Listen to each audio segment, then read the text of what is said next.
Welcome to the Growth Lab channel.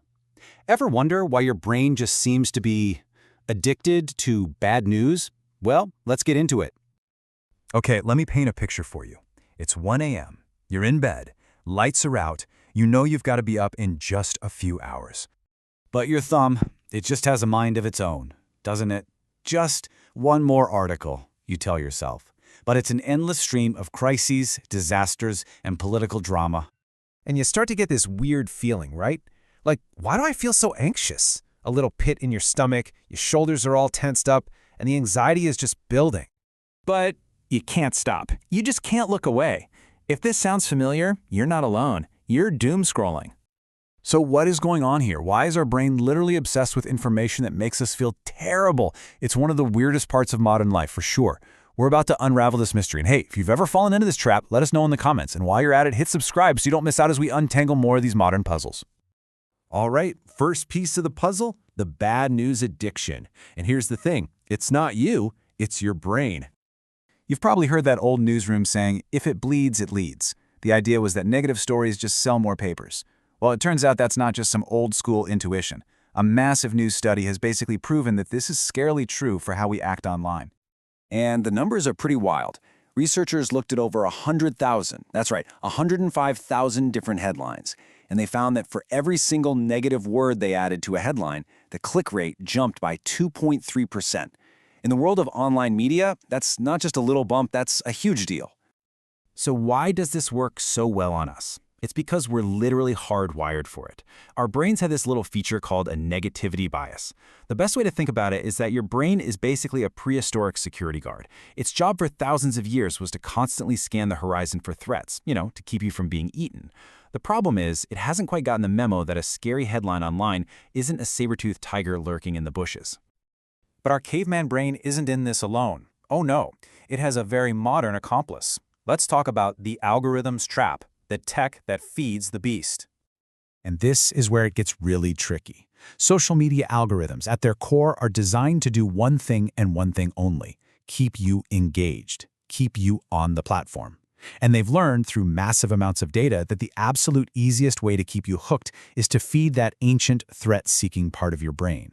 It creates this vicious cycle that's really, really hard to break. In fact, it's so powerful that when scientists look at our brains, they see something incredible. Doomscrolling literally activates the exact same dopamine pathways in our reward system as gambling. I mean, think about that. Every scroll is like pulling the lever on a slot machine. It gives you this tiny little chemical hit that makes you want to do it again, even when you know the outcome is probably going to be negative. Okay, so we get it. It's part our brain chemistry, part tech manipulation. But what's the actual cost? What's the damage report? This is where things get, well, pretty serious. A really big study, a comprehensive one, drew a direct, undeniable line from doomscrolling to some major problems. We're talking increased rates of depression, anxiety, chronic stress, even anxiety about social interaction, and, no surprise here, major sleep problems. And you've got to see this chart from the study, because it's just wow. In psychological research, you almost never see data this clean, this clear. It's a scatter plot showing a near-perfectly straight line. On one axis, you have how much someone doomscrolls. On the other, their symptoms of depression. As one goes up, the other goes up right along with it. It's a shocking, crystal-clear connection. The researchers themselves didn't mince words. Their conclusion was, and I'm quoting here, doomscrolling is a near-perfect predictor of psychological distress. I mean, coming from a scientific paper, that language is incredibly strong. And here's the real kicker. They found it's not just that people who are already feeling down are more likely to doom scroll. The act of scrolling itself is a direct cause. It has a direct impact on your mental health, separate from anything else that might be going on. The scrolling isn't just a side effect, it's a cause. So this raises a big question. Who is most at risk? Is this digital trap affecting everyone the same way? Well, the data shows it's a bit of an unequal battle. And the results here were not what I expected, honestly. You'd think it would be the youngest generation, right? The ones who are most online? Well, young adults had an average score of about 48. Older adults had the lowest score, down around 21. But look at this. Middle-aged adults, people between 31 and 50, they reported the highest frequency by far with a score over 76. So, why the difference? Well, the research suggests that each group has different things driving them. For young adults, it's about being immersed in the digital world, social pressure, that kind of thing. For older adults, they're just generally less engaged with this stuff. But for that middle-age group, the doom scrolling seems to be fueled by very real-world anxieties, work-life stress, financial worries, all the pressures of that stage of life. Okay, let's wrap this up. Let's ask the big question.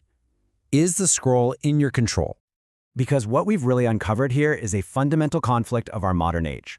On one hand, you have your prehistoric brain, which is wired to crave bad news, and on the other, you have modern algorithms that are precision-engineered to serve it up on a silver platter. So it leaves us with this really big question, right? When your brain wants bad news and the algorithms are designed to give it to you, who's really in control of your scroll? What do you think? Who's ultimately in the driver's seat here? Let us know your thoughts down in the comments. Hey, if this explainer helped you understand your own late-night scrolling habits a little better, do us a favor and hit that like button and subscribe for more deep dives that help make sense of our crazy world. Thanks so much for watching.